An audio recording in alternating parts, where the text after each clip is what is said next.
What's up, peeps? I'm back. As always, I'm your host, Lee Benson. Thank you so much for joining us for the YouTube edition of the AEW Insider. A lot of rumors, gossip, wrestling news, what have you. You know what I mean? We like to cover it all promotions as much as we can.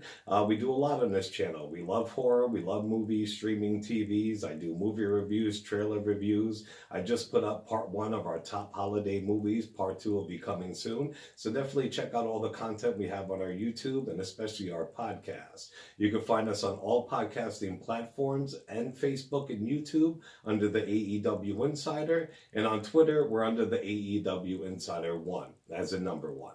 So let's get to the show. Since it's the AEW Insider, we got to start with some AEW news. And what I think is a really cool move on AEW's part is to put the Young Bucks in a singles match. This week on AEW Dynamite, it will be Phoenix from the Lucha Brothers versus Nick Jackson from the Young Bucks. This is the first time the Bucks have fought in a singles match in over 4 years. Phoenix and Nick are both the craziest ones out of their tag team, so these two are going to tear shit up Tuesday night. The Bucks also said that they probably would be facing each other in the future. Maybe not anytime soon, but definitely in AEW, they will be facing off against each other, and that's going to kick ass. Well, Big Mouth legend Jim Cornette talked about AEW ring announcer Justin Roberts. He said that Justin Roberts looks like he ought to be registered somewhere to be around children. He's so happy. You see a fucking guy dressed up like that with that big smile coming across his face, coming towards you and your kids, you better run. That's so fucked up he's throwing shade at Roberts. Kenny Omega has announced that he will be hosting the Capcom Cup. What that is a video game tournament highlighting Capcom fighting games. Kenny Omega loves Street Fighter, and he's actually pretty fucking good at it. So that'd be really, really cool. I wish they held this on the East Coast so I can jump in, because I'm no slouch either in fighting games. If you ever want to test me, literally, Mortal Kombat, Street Fighter, what have you, hit me up in the comments, and I'll send you my tag on PlayStation Floor, and I'll whoop your ass. Good old JR did a recent interview, and he was talking about younger people criticizing him online. This is what he had to say. There's a young audience that's criticizing my work, and I don't have a problem with them doing that. Everybody's opinion is as good as the next guy. But I don't want other people who see that to jump on a bandwagon and start attacking them, making them feel good, what have you. If you ever look at their profiles, they're young kids, younger kids, teenagers in their early 20s, what have you. They have like 0 to 20 followers. So like I said, everybody has a right to their own opinion, but really how much weight does it hold when you think about it? They haven't even watched wrestling long enough to give that opinion, but everybody's opinion is great. There was a little girl who told me that I should retire, and I asked her if she'd buy me a nice gift. You know what I mean? What are you going to do about it? It's just the way it is. On to some WWE news. Well, it has been made official that Daniel Bryan will face The Fiend at Survivor Series for the WWE Universal title. I can't wait to see this one, my friends. The Fiend's title, as you've seen, is now blue to match the SmackDown brand. He's got the Fiend plates on it. It's got like a snake skin in the background of it. It's really, really nice. WWE 2K20. If you follow us on social media or any social media at all, you can see that their Facebook page was hacked. Like literally, the page you go to follow anything WWE 2K20 about the game, real wrestling, what have you, somebody hacked it, and they actually put the picture of Chris Benoit up there saying that he should be inducted to this year's Hall of Fame. They kept saying that WWE sucks and AEW is the fucking best, what have you. It was insane. So finally, WWE 2K got their Facebook back. They got control of it, and they did issue an apology. But trust me, the damage was already done. That was some of the craziest shit I've seen in years, peeps.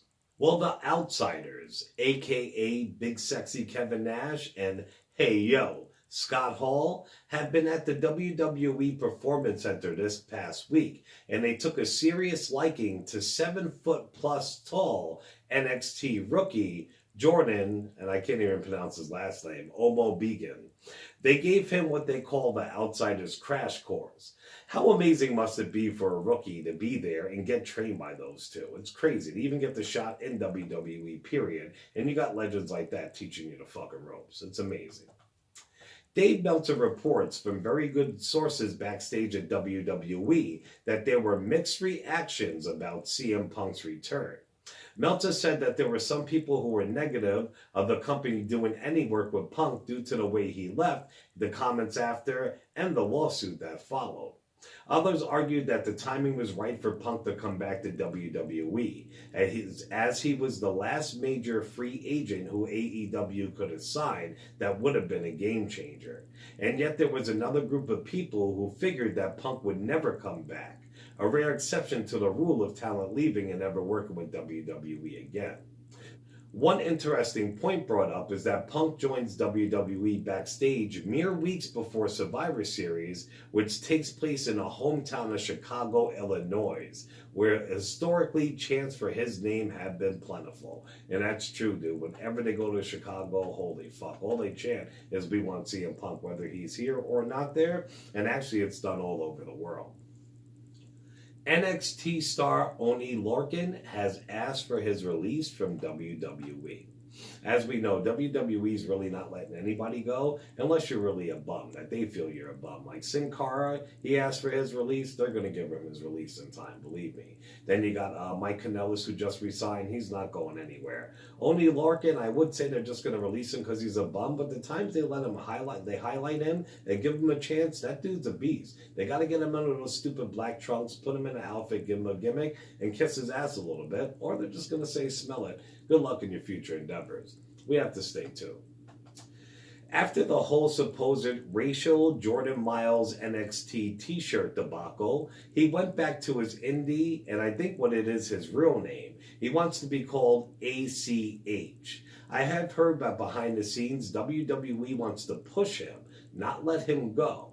Well, ACH went to Twitter, and these are just some things that he touched on, like people asking him what have you. He says that he feels good. He picks New Japan over AEW. He said he has nothing against AEW, but he feels he has more to accomplish in New Japan. He says he hasn't spoken to anyone in WWE. He did not hack WWE Games social media. How I just told you they got hacked. People actually trying to say Jordan Myles did it. Thinks the Booker T Triple H angle was a little bit racist. Calls Vince using the N-word tasteless. It was a slap in the face of the culture. And I remember that. Both of those, I agree. They were very, very racist. Says he misses the people in WWE. Doesn't name anyone specific. He wants to go whenever he can to showcase his ability and his talent. Can't answer questions about WWE extending his contract and having him sit out. Admits he got goosebumps when he saw Kofi Kingston win the WWE title and calls it one of his favorite moments, especially being there live. He isn't legally clear to move on from WWE, but he is mentally free. He admits he suffers from anxiety and depression and has bad mood swings, but when he speaks out, it still has meaning behind it. Says a lot of past anger came out with the t-shirt situation, and he still won't apologize because he meant it. And finally, he said that the WWE Championship and New Japan's Junior Weight Heavyweight Championship are his dream titles to win. Lance Storm took to his Twitter about him joining the WWE. He got hired like a producer backstage. He is going to start in less than 2 weeks, and this is what he said. 2 weeks away from the biggest career life change in the past 15 years. 14 days from now, SWA will be closed. 15 days from now, I'll be heading back out on the road. There is good and bad to both, but I'm actually quite excited about what lies ahead.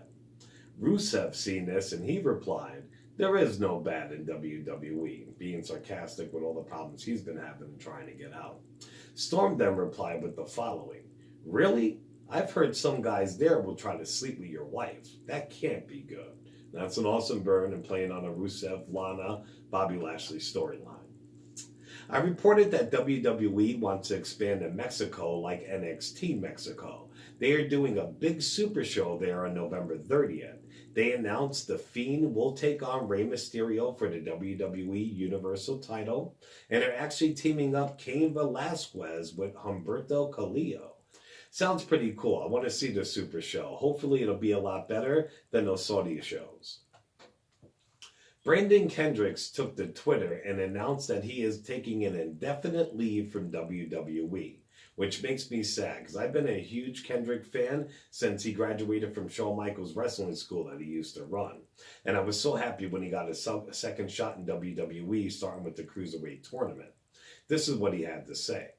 It's been 3 years since my last Cruiserweight title opportunity. Since then, it has become evident that nobody on 205 Live understands nor respects the road that I paved for them. Therefore, I am taking an indefinite leave of absence from the ring. To me, I hope it's all a work, and hopefully a couple weeks or months from now, we will have him back on TV, and they're going to give him his proper respect. My recommendation of the week. Like I say, I want to do this every week. It's not like I just don't do it. I just forget about it sometimes until it's too late, peeps. But you can check it out on our Facebook group, AEW Insider, or on our Twitter group, AEW Insider 1. What I recommended this week was a 10-man classic 5-on-5 Survivor Series elimination match. It's from 1987. It has the likes of King Kong Bundy, Ravishing Rick Rude, One Man Gang, Bam Bam Bigelow, Hulk Hogan, Mr. Wonderful, and more. It's such a great throwback. It reminds me of being a kid. I used to love the pay-per-view cartoon posters for Survivor Series in the 80s. They used to look so cool.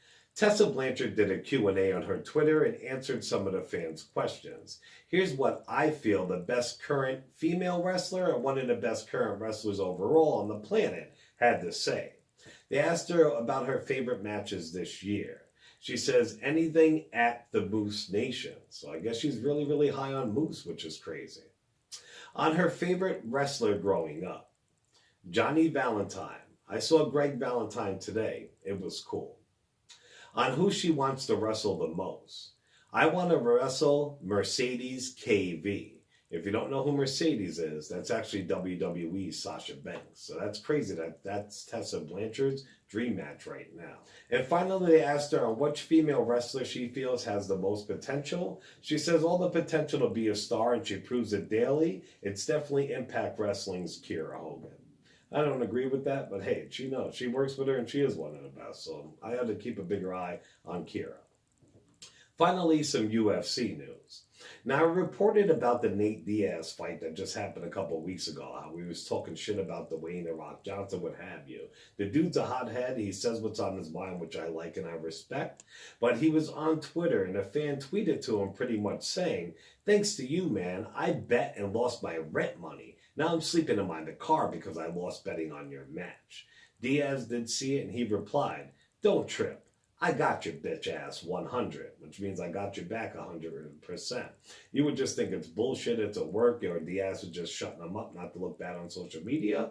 But days later, that fan gave an update, and this is what he says.